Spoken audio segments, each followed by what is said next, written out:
नमस्कार दर्शक बंधु शुभ संध्या आमे नहीं आसु देश विदेश राज्यर 20टी गुरुत्वपूर्ण खबर खबरटी भल लगे वीडियो को लाइक करने सहित चैनल न थे सब्सक्राइब करी आपण जिलार ना लिखिदेवे जहाँफल प्रत्येक दिन आपण जिलार खबर किसी ना कि अपडेट पाइपर तेज कौन रही आज सन्धार खबर चलता नजर पकाइबा। प्रथम खबर मुख्यमंत्री केन्दुझर गस्त विभिन्न प्रकल्पर शिलान्यास।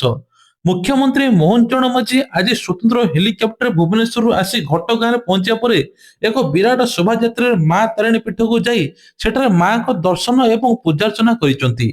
माँ तारिणी पीठर विकास पई 300 कोटी ऊर्ध्व टंका व्यय निर्माण हेबाकु थिबा माँ तारिणी परिक्रमा समन्वित प्रकल्प भित्ति प्रस्तर स्थापन करिसंती।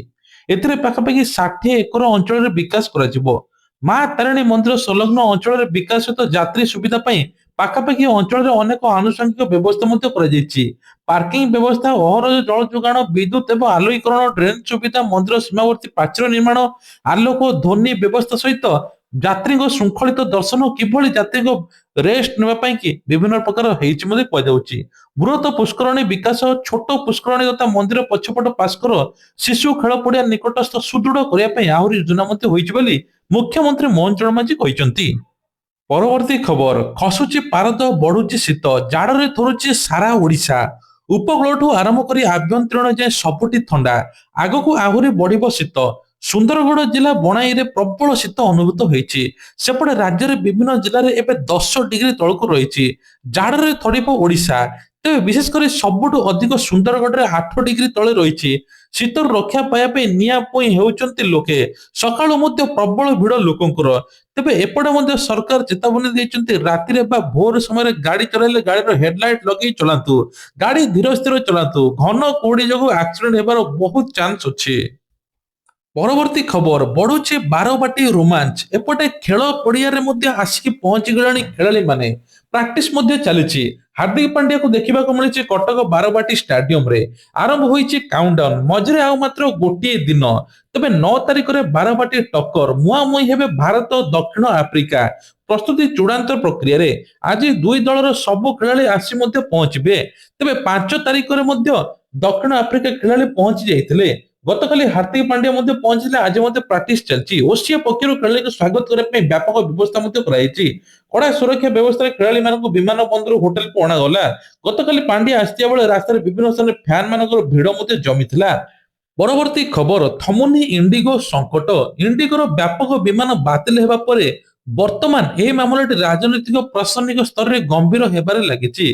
ते विशेषकर कहु आहरी बातिल होइछि विमान। परिवहन पर्यटन नागरिक उड़ान सहित जोड़ी होइतिबा संसदीय स्थायी इंडिगो अन्य एयरलाइंस डीजेसीए बा एमओसीए अधिकारी को सम्मान करने पे निष्पत्ति देइछि। सेपटे इंडिगोर विमान बारंबार बातिल हेबा जो हजार हजार यात्री असुविधार सम्मुखीन हेबाकु पडुछि। कमिटी खूब शीघ्र इंडिगो एयरलाइंस डीजेसीए बेसामरिक विमान चलाचल मंत्रालय अधिकारी को सम्मान करिवो।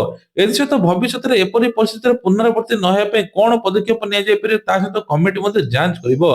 विशेषकर एहार भीतर भविष्य एपरी पुनरावृत्ति न हुए से नहीं अनेक यात्री सीधासख सांसद मान फोन कर असुविधा जणाइबा सहित यह घटना गंभीर भाव ने बाध्य करिसंती। परवर्ती खबर गोवा रे नाइट क्लब ट्राजेडी भयंकर अग्निकांड रे 25 जनकर मृत्यु होइछि। 25 जनकर मृत्यु होइतिबा स्पष्ट कला गोवा पुलिस। गतकाली राति नॉर्थ गोवा रे अरपुर रे एक नाइट क्लब रे पार्टी चलिता बेले हठात विस्फोरण होइतिला। मात्र किछि सेकेंड भितर मध्य धुआं पूरा बिल्डिंग को व्यापी जाइतिला। किचन पाखरे गैस सिलेंडर विस्फोरण होइतिबा संदेह करा जाउछि। हु हु होई जଳି पड़िथिला पूरा बिल्डिंग। अग्निकांड रे 25 जनकर मृत्यु होइछि। मृतकଙ୍କ ମଧ୍ୟରୁ 4 ଜଣ पर्यटक थिबा बेले 14 जण स्टाफ मेंबर रहितबा जणा पड़िछि। अन्य 7 ଜଣଙ୍କ परिचय एपर्यंत स्पष्ट होई नाही। राष्ट्रपति द्रौपदी मुर्मू आहत आशु आरोग्य पई कामना करिसंती। आहत को 50,000 टंका मृतक परिवार को 2 लाख टंका लेखा प्रदान कर दिबो। अन्य पटे अग्निशम विभाग द्वारा उद्धार कार्य जारी रहिछि। सेमानक हॉस्पिटल भर्ती कराइछि।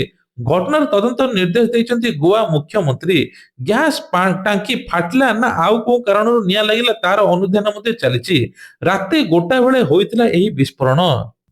परवर्ती खबर ह्यूमन सागर को मां को भेटिले अनुभव महांती परिवार को सांत्वना देवा सहित शोक प्रकाश करिसंती। टिटलागढ़ जाई ह्यूमन को मां को भेटिसंती।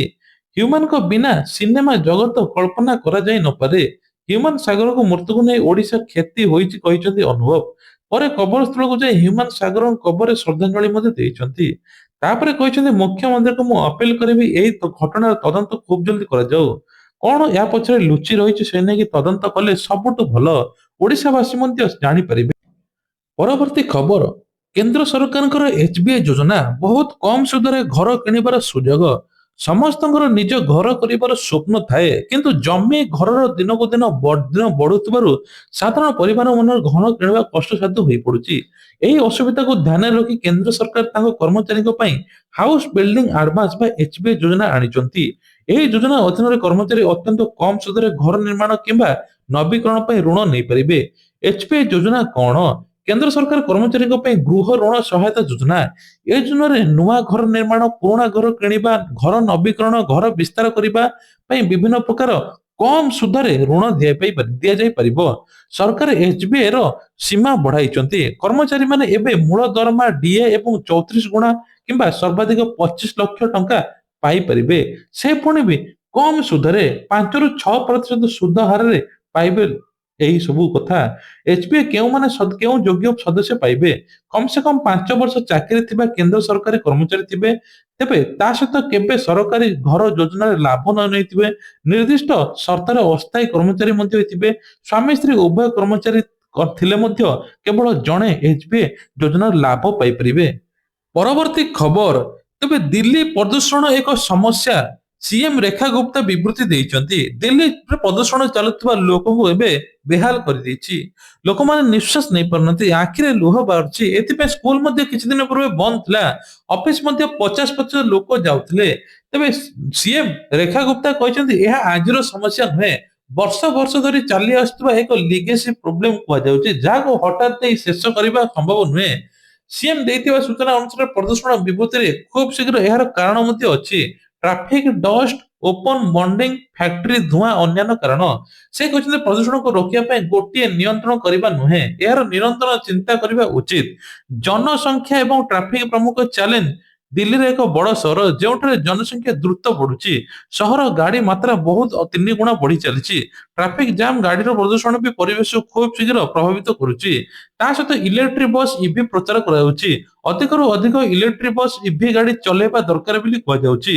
ଓପନ ବର୍ଣ୍ଣିଂ ବା କାରଖାନା ଧୂଆଁ ବା ଡଷ୍ଟ କଣ୍ଟ୍ରୋଲ ଯୋଗୁଁ ମଧ୍ୟ ଅଭିଯାନ ଚାଲିଛି।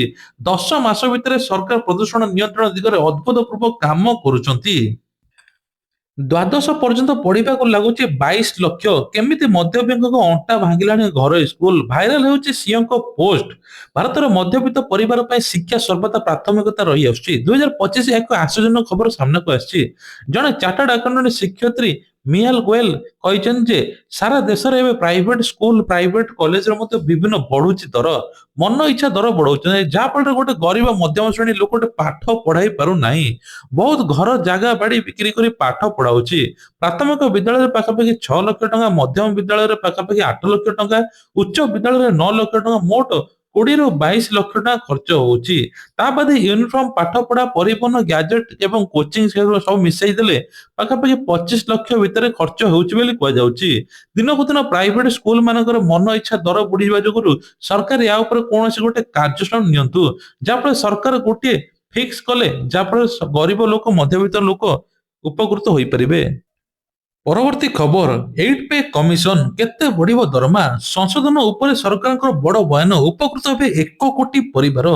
ତେବେ ଦରମା ପାଖାପାଖି 3 ଗୁଣା ବଢିଯିବ ବୋଲି କିଛି ଲୋକ କହୁଛନ୍ତି। ଏପଟେ କୁହାଯାଉଛି ଯେ ସରକାର ଏବେ ଅଷ୍ଟମ ବେତନ କମିଶନ ଆଣିଲା ପରେ ଏଥର କର୍ମଚାରୀଙ୍କ ପାଇଁ ଖୁସି ଖବର। ଯାହାର 18,000 ଦରମା ଥିବ ପାଖାପାଖି 40,000 ଉପରେ ଲାଗିଯିବ ବୋଲି କୁହାଯାଉଛି। ଅଷ୍ଟମ ବେତନ କମିଶନ ସର୍ତ୍ତାବଳୀ ଅନ୍ତର୍ଭୁକ୍ତ କରାଯାଇଛି କି ନାହିଁ? ପ୍ରକୃତରେ ଅନେକ କର୍ମଚାରୀ ସଂଘ ପୂର୍ବରୁ ସରକାରଙ୍କ ଉପରେ ଚିଠି ଲେଖି ଚିନ୍ତା ପ୍ରକାଶ କରିଥିଲେ ଯେ ସର୍ତ୍ତାବଳୀ ପେନସନକୁ ସ୍ପଷ୍ଟ ଭାବରେ ଉଲ୍ଲେଖ କରିଯିବା ଉଚିତ। ତେବେ କେବେ ବଢିବ? 2026 ସୁଦ୍ଧା ବଢିଯିବ ବୋଲି କୁହାଯାଉଛି। କର୍ମଚାରୀମାନେ ଦୃଢ ଆଶା କରିଥିଲେ ଯେ ଡିଏ 50% ଅତିକ୍ରମ କରିବା ପରେ ସେମାନଙ୍କ ମୂଳ ଦରମାର ମିଶ୍ରଣ କରାଯିବ। ଏହି ଦାବିକୁ ବହୁ ଦିନର କର୍ମଚାରୀ ସଂଘଗୁଡିକ ଯୁକ୍ତି ଦେଇଛନ୍ତି। ବର୍ଦ୍ଧିତ ମୁଦ୍ରାସ୍ଫୀତି ସହିତ ମୂଳ ମୌଳିକ ଦରମା ବୃଦ୍ଧି ହେବା ଉଚିତ ବୋଲି କୁହାଯାଇଛି। ଏପଟେ ମଧ୍ୟ ନଭେମ୍ବର 3 ତାରିଖରେ କାମ ଆରମ୍ଭ ହୋଇଥିଲା। ସରକାର ମଧ୍ୟ ନିଶ୍ଚିତ କରିଛନ୍ତି ଅଷ୍ଟମ ବେତନ କମିଶନକୁ ଆନୁଷ୍ଠାନିକ ଭାବରେ ଘୋଷଣା କରାଯିବ। ପରବର୍ତ୍ତୀ ଖବର ଝିଅ ବାହାଘର ପାଇଁ ମିଳିବ 51,000 ଟଙ୍କା। ଗରିବ ଅସହାୟକୁ 51,000 ଟଙ୍କା ମିଳିବ। ସିଧାସଳଖ ଯୁବତୀଙ୍କ ଆକାଉଣ୍ଟକୁ ଯିବ 35,000 ଟଙ୍କା। ଦିବ୍ୟାଙ୍ଗ ବିଧବା ଏସସି ଏସଟି ମାନଙ୍କୁ ଅଗ୍ରାଧିକାର ସମସ୍ତ ଜିଲ୍ଲାପାଳଙ୍କୁ ନେଇ ଚିଠି ଲେଖାଯାଇଛି। ତେବେ 18 ବର୍ଷର ଅଧିକ ବୟସ୍କ ଯୁବତୀମାନେ ଏଥିପାଇଁ ଆବେଦନ କରିପାରିବେ। ଯେଉଁ ଯୁବକ ଯୁବତୀମାନେ ପ୍ରଥମ ଥର ପାଇଁ ବିବାହ କରିବେ ସେମାନଙ୍କୁ କିଛି ସୁବିଧା ମିଳିବ। ସେହିପରି ମଧ୍ୟ ବିଧବା ପୁନର୍ବିବାହ କ୍ଷେତ୍ରରେ ସରକାର ସହାୟତା ରାଶି ପ୍ରଦାନ କରିବେ। ତେବେ ମୋଟ ସହାୟତା 51,000 ରୁ 35,000 ହିତାଧିକାରୀଙ୍କୁ ମିଳିବ। ତେବେ 35,000 ହିତାଧିକାରୀଙ୍କୁ ଏବେ କେତେ ଟଙ୍କା ମିଳିବ ସେ ନେଇକି ମଧ୍ୟ କହିଛନ୍ତି। ଏଥିସହିତ 10,000 ଏକ ଗିଫ୍ଟ ପ୍ୟାକେଜ ସରକାରଙ୍କ ତରଫରୁ ମଧ୍ୟ ମିଳିବ। ଗିଫ୍ଟ ପ୍ୟାକେଟରେ ମଧ୍ୟ ପାଉଁଜି, ଚୁଡ଼ି, ଟିକିଲି, ବାସନ, ଶାଢୀ ଇତ୍ୟାଦି ପ୍ରଦାନ କରାଯିବ। ବାକି 6,000 ଟଙ୍କା ବିବାହର ସାଜସଜ୍ଜାରେ ଦିଆଯିବ। ଏ ନେଇକି ମଧ୍ୟ ସରକାର କହିଛନ୍ତି। ପରବର୍ତ୍ତୀ ଖବର ରାସନ କାର୍ଡକୁ ନେଇକି ବଡ ଅପଡେଟ। ଡିସେମ୍ବର 31 ତାରିଖରେ ରାସନ କାର୍ଡ କଟିଯିବ। ତେବେ କୁହାଯାଉଛି 5 ଲକ୍ଷ ମୃତ ହିତାଧିକାରୀଙ୍କର ନାଁ ମଧ୍ୟ କଟିଯାଇଛି। ଯେଉଁମାନେ ଇ କେୱାଇସି କରିନାହାନ୍ତି ତାଙ୍କର ଡିସେମ୍ବର 31ରେ କଟିଯିବ। ଏବେ ବି ନୂଆ ଆବେଦନ କରିପାରିବେ। ତେବେ କୁହାଯାଉଛି ନୂଆ ଆବେଦନ କଲେ ରାସନ କାର୍ଡ ମଧ୍ୟ ଖୁବ ଜଲ୍ଦି ମିଳୁଛି। ଏବେ ବି ପୋର୍ଟାଲ ଖୋଲା ଅଛି। ଖାଦ୍ୟ ଯୋଗାଣ ମନ୍ତ୍ରୀ ଖାଉଟି କଲ୍ୟାଣ ମନ୍ତ୍ରୀ କୃଷ୍ଣଚନ୍ଦ୍ର ପାତ୍ର ଏ ନେଇକି ବଡ ସୂଚନା ମଧ୍ୟ ଦେଇଛନ୍ତି। ତେବେ କହିଛନ୍ତି ଏଥର ଡିସେମ୍ବର 31 ତାରିଖ ଲାଷ୍ଟ ଡେଟ୍ ରହିଛି। ପରବର୍ତ୍ତୀ ଖବର ହଉଛି ସୁଭଦ୍ରା ଟଙ୍କାକୁ ବଡ ଅପଡେଟ। ନୂଆ ବର୍ଷରେ ଡବଲ କିସ୍ତି। ଏକ ସାଙ୍ଗରେ ଦୁଇଟି କିସ୍ତି ମିଳିବ 10,000 ଟଙ୍କା। ଯେଉଁମାନେ ପୁରୁଣା ପ୍ରଥମ ଦ୍ୱିତୀୟ ତୃତୀୟ ପାଇଯାଇଛନ୍ତି ସେମାନେ ମଧ୍ୟ ପାଇବେ। ତା ସହିତ ମଧ୍ୟ ଯୋଉମାନେ ପ୍ରଥମ ଦ୍ୱିତୀୟ ପାଇଛନ୍ତି ସେମାନେ ଦୁଇଟି କିସ୍ତି ପାଇବେ। ଯୋଉମାନେ ତୃତୀୟ ପାଇଛନ୍ତି ସେମାନେ ଗୋଟିଏ କିସ୍ତି ପାଇବେ। ଯୋଉମାନଙ୍କୁ 21 ବର୍ଷ ଅଛି ସେମାନେ ମଧ୍ୟ ଆବେଦନ କରିପାରିବେ। ଯୋଉମାନଙ୍କୁ 60 ବର୍ଷ ଅଛି ସେମାନେ ସୁଭଦ୍ରାରୁ ବାଦ ପଡିବେ। ଯାହାଫଳରେ ଭତ୍ତାରେ ସାମିଲ ହେବେ, ଭତ୍ତା ଟଙ୍କା ମଧ୍ୟ ମିଳିବ। ସେପଟେ ଭତ୍ତା ଟଙ୍କାକୁ ନେଇକି ବଡ ଅପଡେଟ। 60 ବର୍ଷର ଭତ୍ତା ଟଙ୍କା ପଡିବ ଏବଂ 80 ବର୍ଷର ଉର୍ଦ୍ଧ୍ୱ ହିତାଧିକାରୀଙ୍କୁ ଭତ୍ତା 3,500 ଦିଆଯିବ। ଏ ନେଇକି ବଡ ଅପଡେଟ ରହିଛି। ତେବେ ଇଏ ଥିଲା ଆଜିର ଦେଶ ବିଦେଶ ରାଜ୍ୟର କିଛିଟା ଗୁରୁତ୍ୱପୂର୍ଣ୍ଣ ଖବର। ଖବରଟି ଭଲ ଲାଗିଥିଲେ ଭିଡିଓକୁ ଲାଇକ୍ କରିବେ। ଚ୍ୟାନେଲରେ ନୂଆ ଥିଲେ ସବସ୍କ୍ରାଇବ କରିବା ପାଇଁ ଭୁଲିବେ ନାହିଁ। ଜୟ ଜଗନ୍ନାଥ।